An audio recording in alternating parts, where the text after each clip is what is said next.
Hello learners, this is the last part of chapter 3rd of General Psychology BA first year IGNOU, and in this video we'll cover the topic thinking. Thinking is a higher mental process. In the literature it has been defined primarily in two ways. One category of definition considers thinking as a problem solving activity, while the other class of definition considers it as a mechanism of an internal representation of the external world. So, what they're saying is that thinking in literature has been defined in basically two ways. One way categorizes this, or one way defines it as a problem solving activity, an activity that is based on problem solving.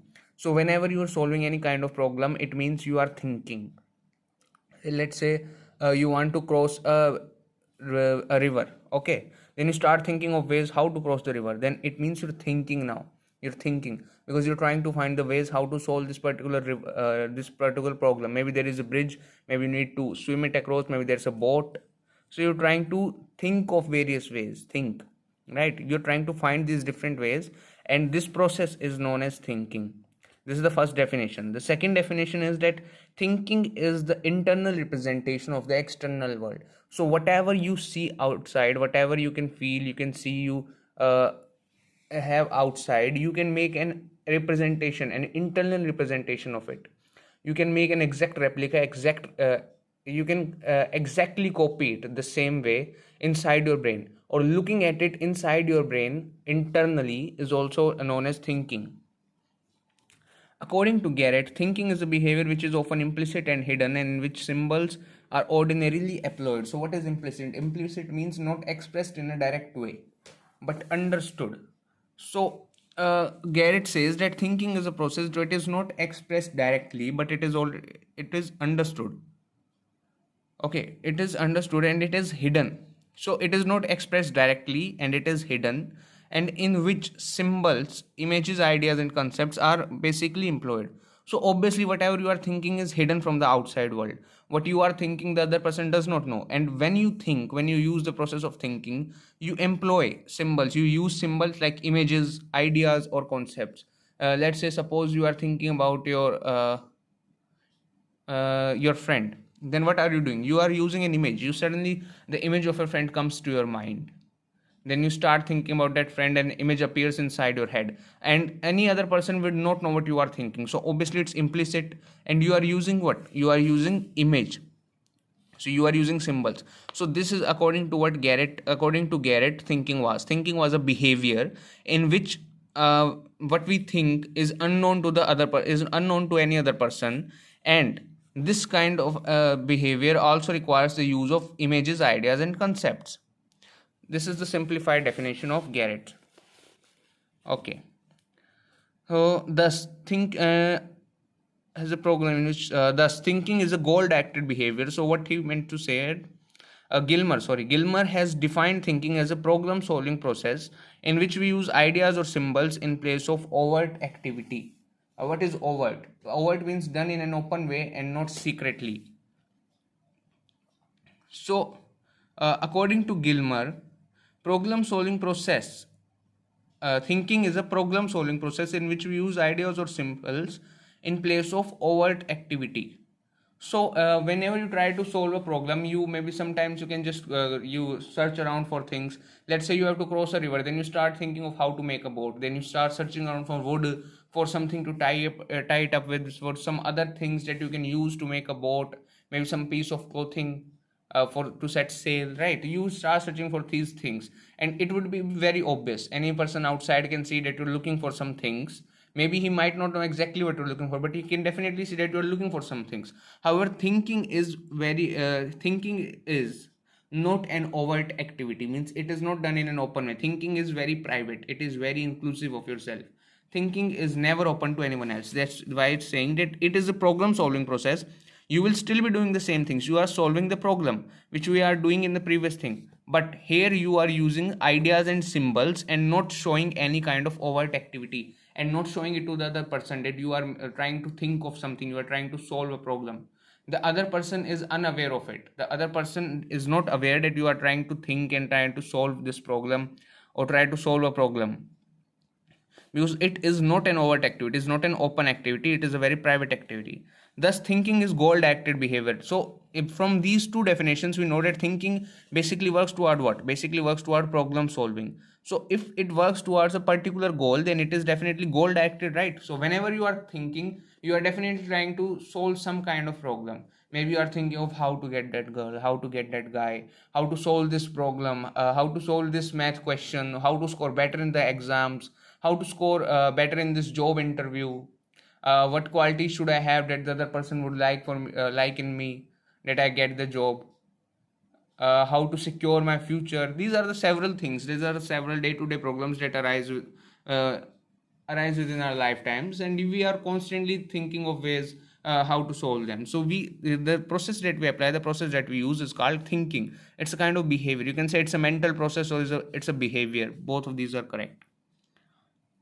And that is, it occurs in some context only and does not occur randomly. So it's not like you start thinking randomly and suddenly your mind start thinking on something, suddenly your mind start thinking on some other thing, and then suddenly it changes to some other thing. It is always goal acted. You are thinking about one thing, then you start thinking about the other thing that is connected to it, then the third thing which is again connected, fourth thing which is connected. It's not like now right now you are thinking of a cricket match, and then suddenly your brain changes back to suddenly your brain changes to watching hockey, and then again suddenly your brain changes to thinking about interview.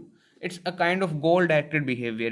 Even when you are thinking about these things, there is some kind of problem involved in it that you wish to solve. It's not like quite random, completely random images or completely random situations. From choosing a dress to wear to solving a mathematical problems, all activities involve thinking, as we are very well aware.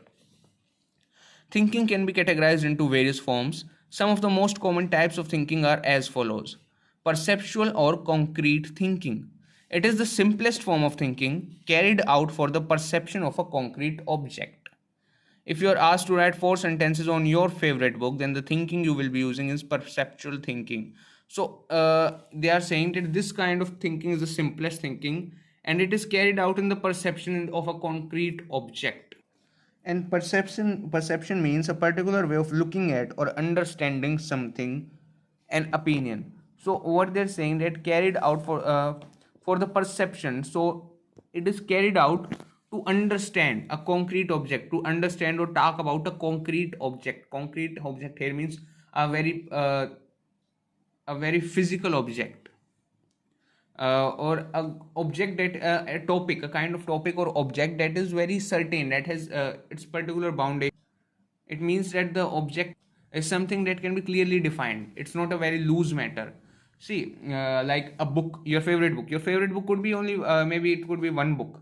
Let's say you were supposed to tell about the best writers in the world, or the best writer in the world. So the best writer in the world is a very loose criteria. You cannot tell who the best writer is, but you can tell your favorite book. You can definitely tell what your favorite book is, because for that is a very bound category.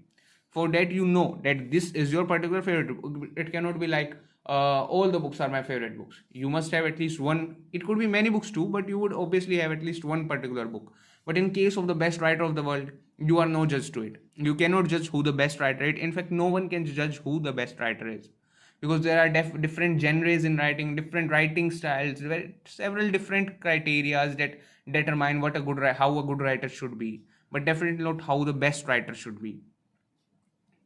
For example, maybe William Shakespeare was the best playwright ever, but maybe he wasn't such a good poet as William Wordsworth or someone else. Maybe he wasn't such a good poet. Maybe he was such a good short story writer.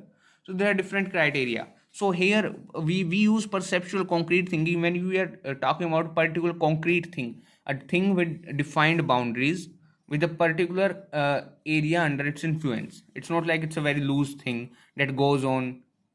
If you are asked to write four sentences on your favorite book, so your favorite book, it's a very concrete thing. It has fixed defined criteria, it has fixed defined spheres of influence. Then the thinking you will be using is perceptual thinking. Second, we move on to conceptual or abstract thinking. It is superior to perceptual thinking and involves using concepts, symbols, or language to solve a problem. So conceptual or abstract thinking, in this kind of thinking we use concepts, symbols, or even language to solve a problem. You can say that while solving mathematical equations or while solving uh, real life situations, real life problems, you use conceptual or abstract thinking. Abstract thinking can be used in a loose manner also. So suppose you are to find you are in a jungle on a safari and you suddenly lost all your members, or you're asked to light a fire. Then here you will use abstract thinking, because there could be several ways to light a fire. There cannot be several ways to define what favorite book your is, right? Yeah, if you're asked what is your favorite book, then there are not several ways. You will start thinking about how can I judge my favorite book, how can I judge my favorite book. There is only one particular criteria to judge your favorite book, that is you liked it better than the other books. That is how you define your favorite book. But if you are asked to light a fire, uh, there is not one particular way in which you can light a fire. There could be several ways, and in this kind of case you will use conceptual or abstract thinking, where the problem can be solved in several ways, or where there are other ways to define or solve that particular problem. Reflective thinking, it is an insight based thinking which uses previous experience to solve a problem. What is insight? A deep understanding of what somebody is like. So reflective thinking is based on your previous experience. Suppose you are asked to judge a man, how is that guy? Or let's say a friend asked, how is that person across the street? Maybe he was your neighbor, maybe your friend is interested in your neighbor, and she asks you, how is that guy? And then in this case you will use reflective thinking. You will start thinking about the experiences you've had with your neighbor, you've had with that guy.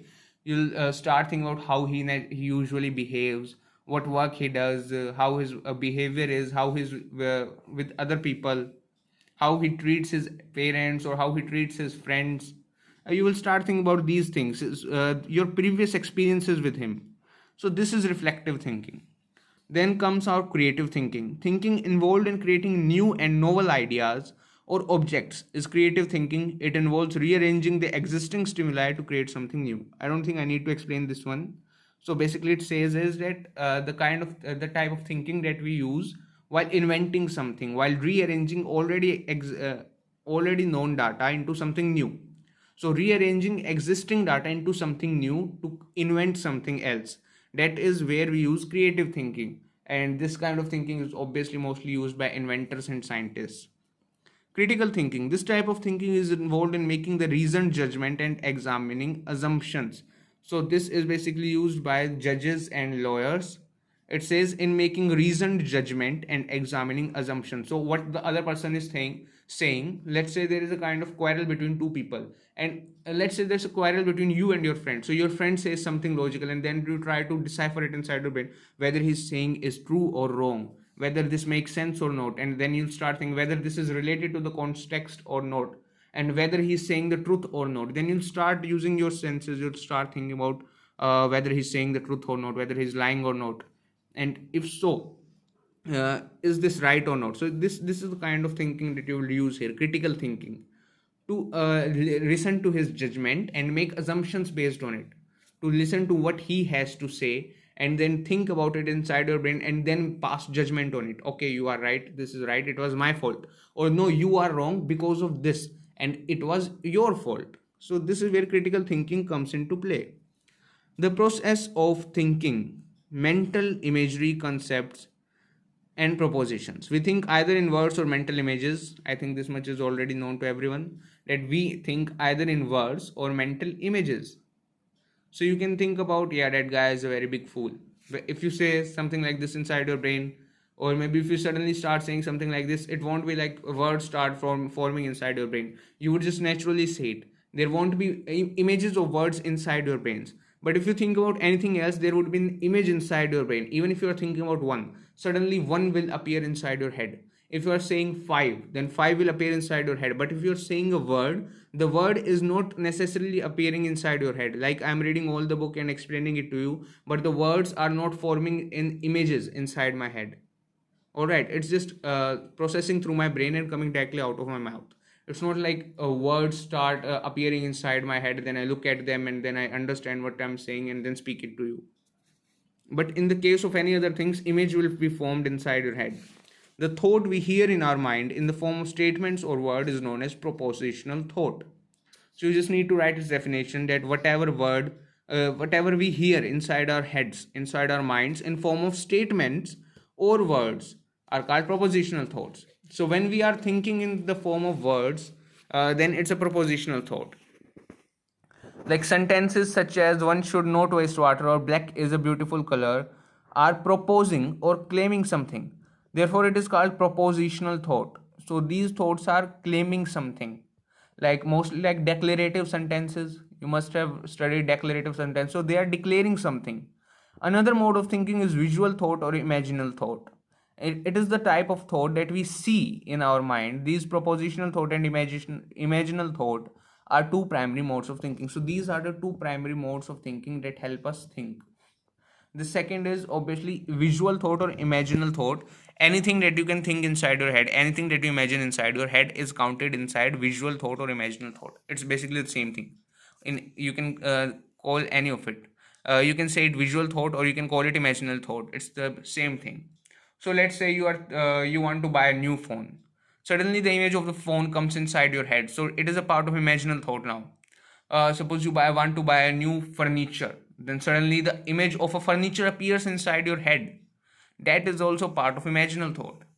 To understand imaginal thought, first we need to understand mental images, and to understand propositional thought, we need to understand meaning of concept.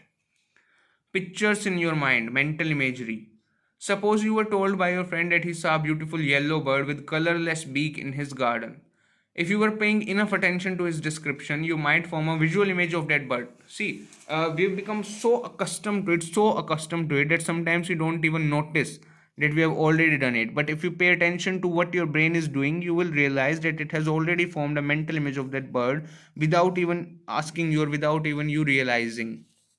If you pay enough attention to it, the visual image of the bird that you formed is known as mental image or mental imagery. It is mental representation of stimuli that are not presently being perceived by the senses. So this mental image is formed, but it is not right in front of you right now, and you maybe haven't even seen that bird, but a mental image has formed inside your brain based on your past experiences of how a bird should look like, or how the person has described that bird to you.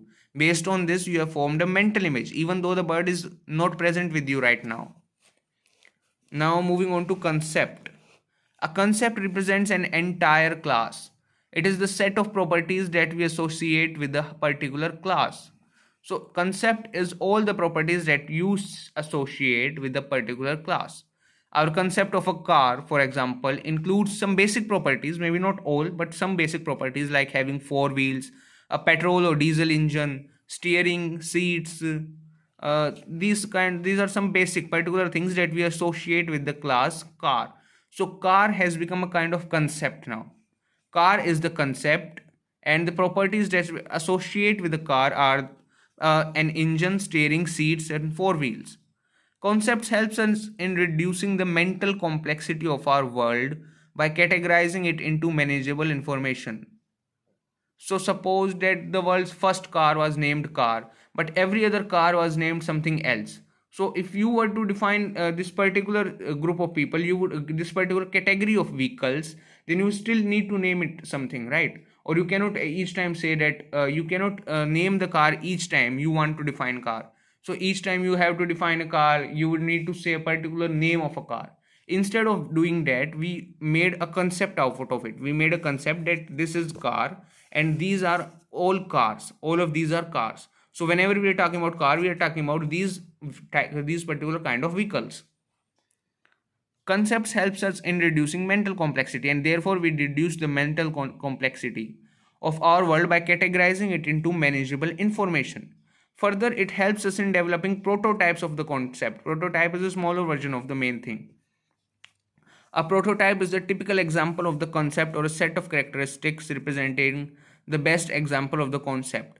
So the best functioning a small model of the actual thing. A prototype is a smaller model of the actual thing that performs all the functions that particular actual thing can do. See, if you're building a machine, then the prototype would be its smaller version, you can say. So let's say you built a phone and you wanted to build a prototype. So a prototype is basically a smaller version of the phone with all the basic features that the actual phone has. This is what a prototype is. For example, for the concept of car, our prototype might include properties like having four wheels and petrol engine. So our prototype for the concept car is these two basic features. We compare a target object with the prototype and decide by similarity whether the target objects belong to the category or not. I think this is quite obvious that we don't need to go into depths with these things. Propositions. Many researchers propose that thinking should not be limited to images or words only, but it is also abstract. Now, so abstract means existing as an idea. So, what many researchers propose that thinking should not only be limited to images or words only, but it should also include ideas. So, you have an idea, okay, I should do this, or maybe an idea is a kind of concept basically. An idea is a solution, or you can say that an idea is a kind of solution to the problem. A propositional theory was given by some researchers to support this view. A proposition is a form of mental representation, but neither in the form of words nor in the images. It refers to the underlying meaning of the relationship among concepts. So it's saying that a proposition is not is a mental it is a form of mental representation, but it is not in the form of words nor is in the form of images. In fact, it refers to the underlying meaning of the relationship among concepts. So it refers to what the relationship between two concepts is. Suppose you wish to cross a river. Our previous example, you wish to cross a river. Then you suddenly thought of the boat. So the boat is an idea. Why did you think of the boat? Because the boat and the river have some sort of relationship, and their relationship is beneficial for you in crossing the river. So this underlying meaning between their relationships is the idea. You got the idea of the boat. Why? Because the boat and the river have a relationship between them, and this relationship between them is in such a way that it is helpful for you in solving this particular problem of crossing the river. Okay, so this relationship between them, the meaning behind this relationship is your idea. What was the idea? The idea was that the boat floats on the water. A boat floats on the water and can move over it. This is the meaning behind the relationship between the boat and the river. So this was your idea in basic words. In simpler words, it is the smallest statement which can be judged as true or false. For example, trees are green. The statement represents the smallest proportion quoted with two arguments. Are trees green? So, can boats float on water? Can boats help you cross the river? Yes or no? Yes, it can. So, both of them can be. I mean, there's always a different guy. There's always all types of situations. Now, you are saying that maybe some boat doesn't help you cross the river, or maybe a boat has a hole. So, not all trees are green either. But basically, in a formal sense, these situations are mostly true. So, mostly trees are green. Mostly boats can help you to cross the river. So, this is what an idea is. Thinking is not a passive act. We keep relating one concept to another to understand our world in a better way. According to propositional theory, also called as conceptual propositional theory, we think not regarding words or images only, but also their concerned meanings. You just need to read this much. It's basically a kind of sum up of all that we've read previously in thinking concepts. According to propositional theory, also called as conceptual propositional theory, we think not regarding words or images only, but also their concerned meanings. Thus, we represent our world in the form of meanings by relating concepts together. So, by forming a relationship with two, three more concepts together, that is how we represent our world. You need to give it a very good thought if you want to understand it in detail. It's not like I just explained it to you and you would suddenly get it. You have to observe it in your daily life. Why are you doing this particular thing? Why are you using this method to solve this thing? Why? Because their relationship stands in such a way that they can help you solve this problem, right? Whenever you do something, you need to understand it. You need to pay attention to it. Why you are doing this thing? Why you are using this method to solve this problem? Thus, we represent our world in the form of meanings by relating concepts together. We may experience our mental representation as images, but these images are epiphenomena. Sorry, I didn't read it before. So, epiphenomena, secondary and derivative phenomena that occur as a result of other more basic cognitive processes. According to propositional theory, our mental representation, sometimes called mentalese, more closely resemble the abstract form of a proposition. So they're saying that according to propositional theory, our mental representation, the representation that we form inside our heads, they more closely resemble abstract form of a proposition.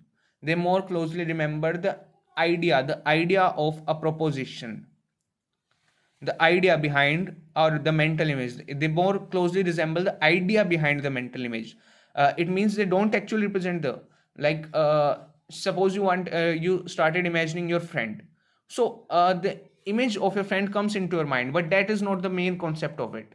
The main thing is that the image is linked to what you are feeling about your friend. Your brain's focus is mostly on what your feelings are towards your friend at that moment, not on the image of the friend formed on it. All right.